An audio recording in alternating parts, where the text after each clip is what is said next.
Salam la famille, c'est Atlas, j'espère que vous allez bien.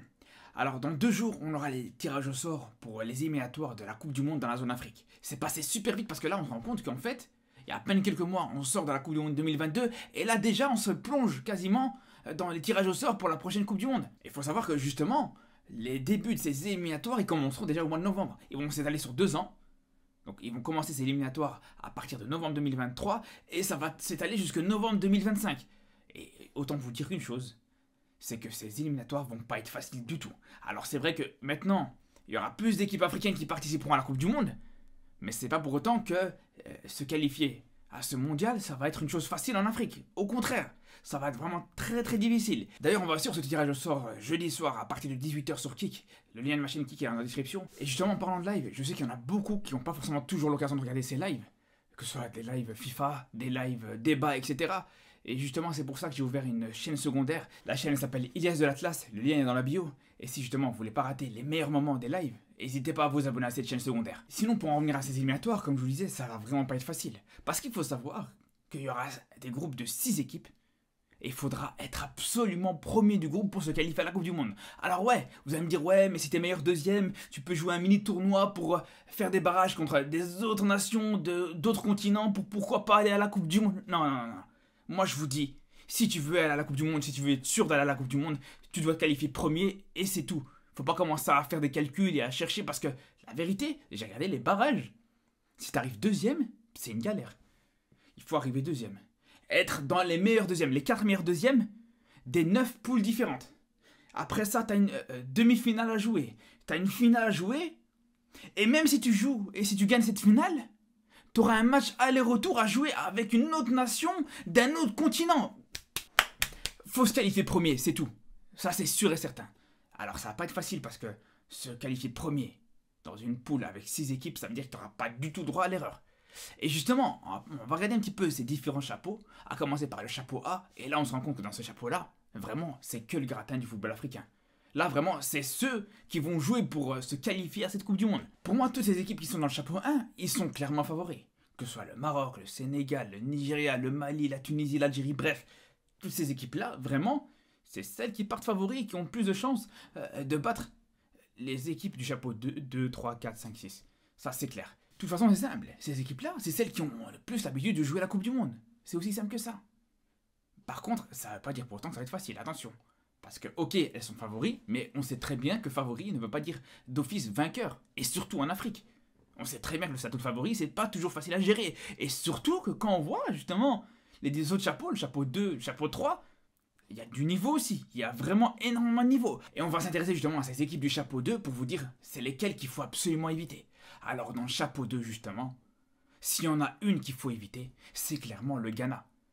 Le Ghana vraiment, c'est peut-être l'intrus dans ce chapeau 2. C'est vraiment l'équipe qui est au-dessus du lot. Alors ok, vous allez me dire, ouais, le Ghana en ce moment c'est en reconstruction, ils n'ont pas fait une Coupe du Monde exceptionnelle, ils n'ont pas fait une Coupe d'Afrique qui était incroyable non plus en 2021, c'est la vérité. Mais là, depuis, il y a de l'eau qui a coulé sous les ponts et le Ghana, actuellement, ça arrive très fort. Le Ghana, on s'en rappelle très bien, ok, ils n'ont pas fait une Coupe du Monde incroyable, mais moi je trouve que vraiment, ils ont fait des belles choses quand même. On se rappelle de leur match contre le Portugal. C'était pour moi l'un des meilleurs matchs de cette Coupe du Monde, vraiment. Il y a aussi le match contre l'Uruguay. C'était un très bon match du Ghana, après ça manquait de réalisme, mais ça n'empêche pas que le match était vraiment intéressant. Et justement, une fois que cette équipe du Ghana prendra un petit peu en stabilité, arrivera un petit peu à garder une rigueur défensive, là, ça pourra faire mal. Parce que t'as des joueurs très jeunes comme Kudus, comme Sulemana, qui arrivent à maturité. Il y a aussi les nouveaux renforts comme Iñaki Williams ou Tariq Lamptey, qui auront le temps justement de s'adapter à cette équipe du Ghana, de s'adapter au football africain. Et là, je vous dis, à ce moment-là, il faudra vraiment se méfier des Ghanéens, qui pour moi, je vous dis, c'est clair et net, c'est l'équipe la plus dangereuse de ce chapeau 2. Après, il y a aussi une autre équipe qu'il faudra vraiment, vraiment ne pas sous-estimer, c'est tout simplement le Burkina Faso. Le Burkina Faso, ça a toujours été une bonne équipe, même une très bonne équipe.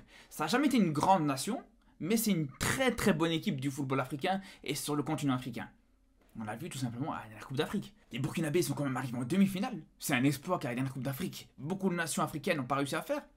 Comme le Maroc, comme le Nigeria, comme l'Algérie, comme la Côte d'Ivoire. En plus de ça, on sait très bien que les Burkinabés, ils ont souvent tendance à faire très mal quand ils affrontent des grosses nations africaines. C'est une équipe qui joue souvent sans complexe.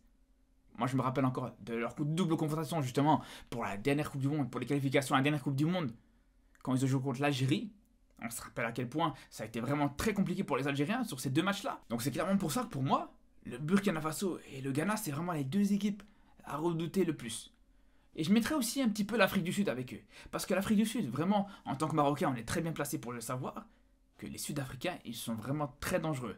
Il y a eu deux confrontations contre l'Afrique du Sud récemment, à une année d'intervalle, au mois de juin l'année dernière, et c'est au mois de juin ici. Et sur ces deux matchs-là, le Maroc a souffert. C'était deux Marocs différents. D'un côté le Maroc de Vaïd et d'un autre côté le Maroc de Regragui qui était demi-finaliste de Coupe du Monde. Et malgré tout, c'était un match très compliqué. C'était une défaite d'ailleurs contre l'Afrique du Sud, dans un match où l'Afrique du Sud a quand même dominé une grande partie de la rencontre. Après, c'est vrai que le Maroc a joué avec une grande partie de leurs joueurs qui n'étaient pas forcément présents, mais ça n'empêche pas que vraiment les Sud-Africains ont montré qu'ils étaient très dangereux. Ils ont vraiment des qualités qu'il faut vraiment ne pas sous-estimer du tout. Je parle par exemple de l'explosivité qu'ils peuvent montrer sur leur contre-attaque, sur leur jeu direct, avec Persito qui est un joueur qui fait vraiment très mal. Donc vraiment attention à cette équipe sud-africaine. Après, la dernière équipe qui me fait vraiment très peur dans ce groupe, et dans ce chapeau plutôt, et ça peut paraître paradoxal, mais c'est la Guinée, mais pas la Guinée-Conakry, la Guinée équatoriale. Vraiment, pour moi, si on regarde sur ces dernières années, l'équipe la plus dangereuse, la Guinée au final la plus dangereuse, c'est clairement la Guinée équatoriale. Quand on voit, par exemple, sur la dernière Coupe d'Afrique, une équipe qui arrive quand même en quart de finale de la compétition, en sortant le champion à titre, en sortant une équipe comme le Mali aussi. Et ça, je peux vous dire que si vous posez la question aux Tunisiens de ce qu'ils pensent de la Guinée équatoriale, ils peuvent tous vous confirmer que c'est une équipe qu'il ne faut surtout pas prendre. Vraiment. Les Tunisiens l'affrontent à chaque fois, je ne sais pas pourquoi d'ailleurs, les Tunisiens tombent toujours contre les Équato-Guinéens. Mais vraiment, c'est souvent des matchs très difficiles pour les Aigles de Carthage. Et même pour le Maroc, je me rappelle que le dernier match contre la Guinée équatoriale, c'était pour les qualifications de la Coupe du Monde 2018, dans un match de barrage, avant la phase de poule, et je me rappelle à quel point c'était très compliqué. Alors le Maroc a réussi à s'en sortir de justesse, mais c'était vraiment une double confrontation qui aurait pu vraiment mal finir. Donc quand je vois cette progression et cette stabilité qu'est en train d'acquérir cette équipe de Guinée équatoriale depuis quelques années, franchement, je me dis si tu peux les éviter, ça peut être pas mal. Après vous allez me dire que j'ai pas cité la RDC. Alors pour ce qui est de la République démocratique du Congo, c'est un petit peu spécial. Parce que si on m'avait posé la question, dans un match aller-retour, dans un barrage, ça aurait été différent. La RDC là, ça aurait pu être très dangereux. Et justement, ça a été le cas récemment dans les qualifications pour la Coupe du Monde, dans le barrage pour la Coupe du Monde 2022, où le Maroc s'est retrouvé dans ce barrage-là contre le Congo. Et là, à l'époque, j'avais dit justement que pour moi, un match contre le Congo, c'est jamais facile, un match aller-retour en tout cas. Par contre, dans une poule avec 6 équipes, donc avec 10 matchs, là, je pense que les Congolais sont beaucoup moins dangereux. Parce que la seule chose qui manque aux Congolais, c'est tout simplement cette stabilité. Il peut sortir un bon match contre une grosse nation, 2 bons matchs, etc. Mais assurer 10 bons matchs consécutifs, ça fait très longtemps qu'on n'a plus vu la RDC faire quelque chose comme ça. Donc c'est pour ça que dans cette configuration-là, je pense que les Congolais sont pas les plus dangereux, vraiment. Et c'est pareil un petit peu pour toutes les autres équipes de ce chapeau au final. Comme par exemple la Zambie. La Zambie, typiquement, c'est une équipe qui peut battre n'importe quelle équipe quasiment sur une confrontation. Comme par exemple, on l'a vu récemment contre la Côte d'Ivoire, où ils ont battu la Côte d'Ivoire 3-0 quand même. Mais le match d'après, ils perdent contre le Malawi. Donc vraiment, c'est ça, je pense, la même chose que ce soit pour le Cap-Vert, pour la Guinée-Conakry, pour le Gabon. C'est des équipes qui ont du mal à assumer ces 10 matchs-là. C'est ça un petit peu la différence. Après, pour celle du chapeau 3, là pareil, je pense qu'en termes d'équipe dangereuse, c'est un petit peu plus restreint. Mais pour moi, peut-être que les plus dangereuses, c'est clairement le Bénin. Alors bien sûr qu'en tant que Marocain, là aussi, on connaît cette équipe du Bénin, on sait à quel point elle peut être dangereuse, mais pas seulement. On sait que récemment, ils ont accroché le Sénégal sur leur dernier match justement, sur leur dernière confrontation. Et ça, c'était juste avant que le Sénégal batte le Brésil. Donc c'est pour dire que, justement, bien sûr que les Béninois, ils peuvent être hyper dangereux.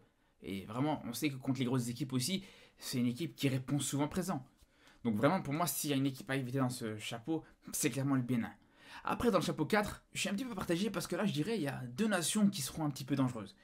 Il y a bien sûr le Togo, qui est une grosse nation, qui est la plus grosse nation du chapeau 4. C'est une nation qui a toujours eu des bons petits joueurs en Europe. Mais d'un autre côté, il y a la Gambie, qui est vraiment dans une bonne période à son échelle. Parce qu'on se rappelle bien sûr de leur dernière CAN, ça c'est sûr et certain. Et c'est une équipe qui quand même met en difficulté la Tunisie, qui batte la Tunisie d'ailleurs. C'est une équipe qui récemment, encore une fois, ont battu des équipes comme le Mali, comme la Guinée. Donc vraiment, c'est sûr et certain que pour des équipes du chapeau 1, du chapeau 2, la Gambie va vraiment faire très mal, va vraiment être très dangereuse, va vraiment être très embêtante. C'est une équipe qui va complètement jouer sans complexe. Et d'ailleurs, justement dans le chapeau 5, il y a aussi une équipe qui joue vraiment sans complexe, qui n'a pas honte de regarder ses adversaires dans les yeux, ça peut être n'importe quelle nation. Ils vont te les prendre très au sérieux. C'est tout simplement les Comores. Et les Comores, vraiment, s'il y a bien une équipe à éviter dans ce chapeau, c'est clairement eux. Vois à quel point les Comoriens, depuis quelques années maintenant, ils évoluent énormément. Le football comorien, vraiment, il commence à prendre une grosse tournure. On l'a vu bien sûr à la dernière CAN. Mais surtout, même en dehors de ça, c'est une équipe pareille, qui a eu l'occasion de mettre en difficulté énormément de nations, énormément de grosses nations africaines. On se rappelle de leur match contre le Ghana à la dernière CAN. J'oublierai jamais à quel point ils ont surpris tout le monde sur ce dernier match de phase de poule, en battant le Ghana. Et surtout, c'est pas comme si t'avais gagné juste 1-0 sur un malentendu, sur une erreur de l'adversaire ou sur un coup de pied arrêté. Non. Ils ont gagné 3-2 ce match contre une équipe du Ghana qui était attendue dans cette compétition. Et on se rappelle bien sûr le match après qu'ils ont fait contre le Cameroun. Un match héroïque, avec plein de joueurs blessés. Des joueurs qui ont le Covid. Le pauvre latéral droit Shakir Aladour qui avait dû justement jouer au poste de gardien sur ce match. Et malgré ça, c'était un match exceptionnel des Comores. C'était un très bon match des Comores. Donc vraiment, s'il y a moyen d'éviter les Comoriens dans ce chapeau 5, franchement, c'est pas plus mal. Et après, pour terminer, le chapeau 6, on va pas se mentir. Je pense que ces équipes-là, ces nations-là, elles sont complètement hors catégorie. Ça va être très compliqué pour elles. Je pense qu'elles-mêmes, elles savent bien qu'elles vont pas jouer pour se qualifier à la Coupe du Monde. Elles vont jouer pour, je vais pas dire non plus pour faire de la figuration, mais pour embêter un petit peu les grosses équipes, pour prendre un petit peu en envergure. Mais je pense que c'est pas les équipes les plus dangereuses, loin de là. En tout cas, on va se retrouver justement après ces tirages au sort pour voir un petit peu, pour faire le point et voir quels groupes sont les plus difficiles. Donc on se dit à jeudi soir. Et surtout d'ici là, prenez soin de vous.